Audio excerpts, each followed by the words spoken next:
AASL Standard 1 is teaching for learning. Now, this is probably one of the most important standards. Hopefully, I don't end up saying that in every single one of my video, but when you only have five main standards, they're all obviously pretty important. When we think of librarians, though, one of the terms we've kind of been shifting to, instead of just librarian, is the term teacher librarian.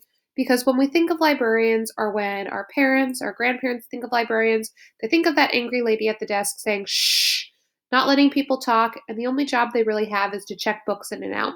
Now, being a librarian, especially a school librarian, is so much more than just checking books in and out. So, there are four main elements when we look at this standard. 1.1, knowledge of learners and learning. 1.2, effective and knowledgeable teacher. 1.3, instructional partner. And 1.4, integration of 21st century skills and learning standards. So there have been quite a few activities that I've completed during my time at Valley City State University in the Library Sciences or Master of Education Library Science Emphasis program. And when we work our way through them, we'll start with 1.1. Now, when we're talking about knowledge of learners and learning, what we need to make sure is that we're aware that students learn differently, and sometimes that just happens to be like some are more kinesthetic, some are maybe more visual, but that can also come to like physical and intellectual abilities and what their needs are there.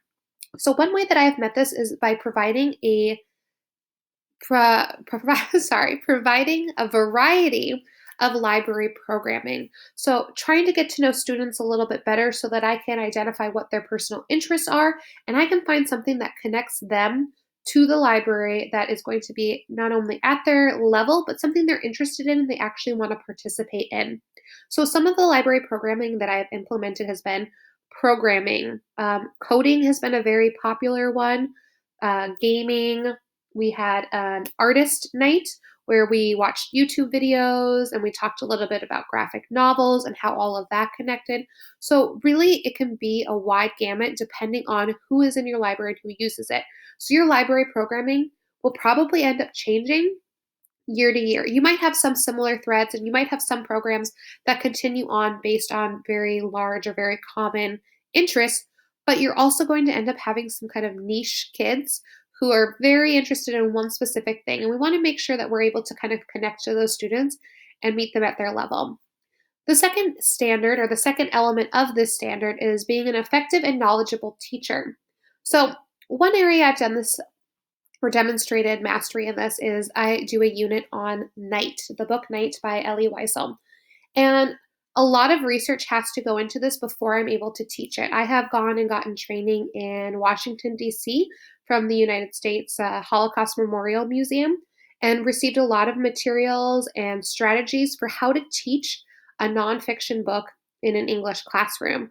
And that would kind of provide or carry over if I were also in the library, how to take those skills and like that information and teach it in a way that gives students an opportunity to have kind of an inquiry approach to it where they're able to figure out their questions and we're able to have some like good answers or lead them to the answers.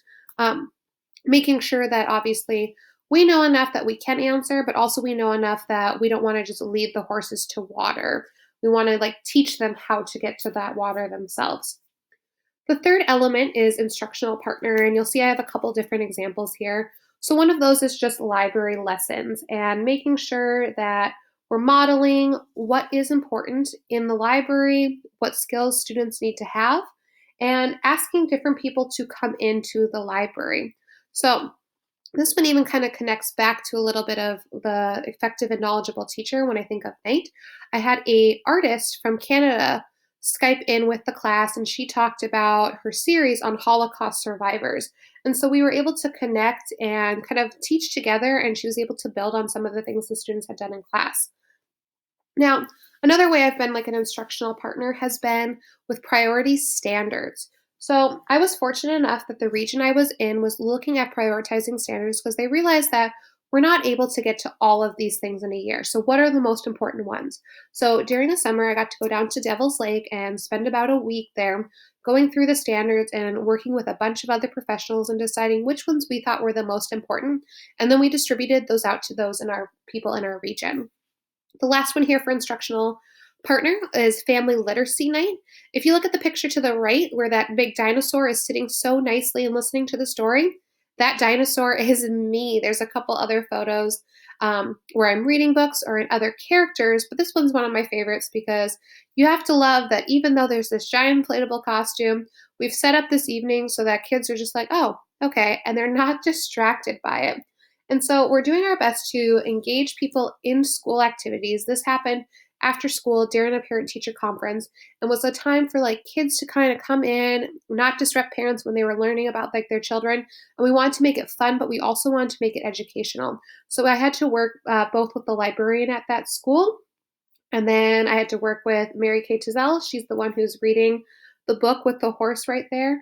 And so her and I came up with this entire night and figured out when we could change costumes and what books we were going to do and what activities and how to get kids up and get kids down and kind of just keep kids engaged throughout the entire activity. The last standard here, or sorry, I keep saying standard, the last element, 1.4. Integration of 21st century skills and learning standards. So, making sure that what we're supposed to accomplish as teachers and librarians is not only being checked off, but we're also doing it in a way that's more modern and isn't just having kids fill out a worksheet. So, how are we bringing students to a higher level of thinking and a higher level of learning? So, I did an animal research project with students in grades second through fifth grade. And that focused both on research skills and finding information, which were library standards, and their different standards at their grade level. And so they also had some things with researching, but they also had a lot more kind of like science standards that we tapped into. So it wasn't just like the research or the English sort of things. It luckily kind of crossed curriculums and kind of crossed some of those standard lines where we were able to accomplish a lot of things with one awesome activity.